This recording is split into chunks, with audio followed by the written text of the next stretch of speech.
দুর্গা মন্দিরে পুজো দিল তৃণমূল নেতা ও কর্মীরা। মুখ্যমন্ত্রীর সুস্থতা কামনায় কালচিনি দুর্গা মন্দিরে পুজো দিল তৃণমূল নেতা ও কর্মীরা। এই বিষয়ে উল্লেখ, গতকাল মাথায় চোট পান মুখ্যমন্ত্রী। শুক্রবার সকালে তৃণমূল লতাবাড়ি অঞ্চল সভাপতি মৃত্যুঞ্জয় দে তৃণমূল নেতা কর্মীরা কালচিনি দুর্গা মন্দিরে পুজো দেন এবং শীঘ্রই মুখ্যমন্ত্রীর সুস্থতা কামনা করেন। এ বিষয়ে লতাবাড়ি তৃণমূল অঞ্চল সভাপতি মৃত্যুঞ্জয় দে জানান, মুখ্যমন্ত্রী সুস্থ হোক এই কামনা করা হয় মা দুর্গার কাছে।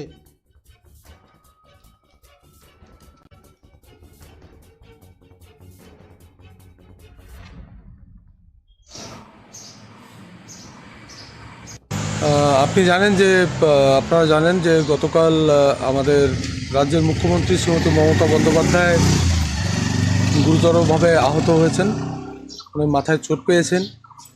তো ওনার সুস্থতার দ্রুত সুস্থ আরোগ্য কামনার লক্ষ্যে আমরা আজকে মায়ের মন্দিরে, মা দুর্গার মন্দিরে, যিনি আমাদের পশ্চিমবঙ্গ রাজ্যের মা, সেই মায়ের সুস্থতার উদ্দেশ্যে আমরা আজকে কালচিনি মায়ের দুর্গা মন্দিরে পুজো দিলাম, যাতে উনি দ্রুত আরোগ্য সুস্বাস্থ্য লাভ করেন। এবং দুর্গা মন্দির প্রাঙ্গণে মা ভগবতী Durga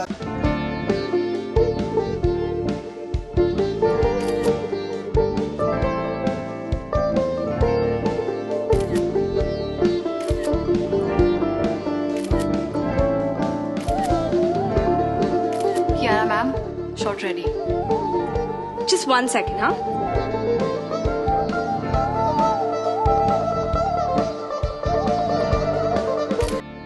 Simco Gold and Diamond, RRN Road, Old Post Office Para South, Coach Bihar.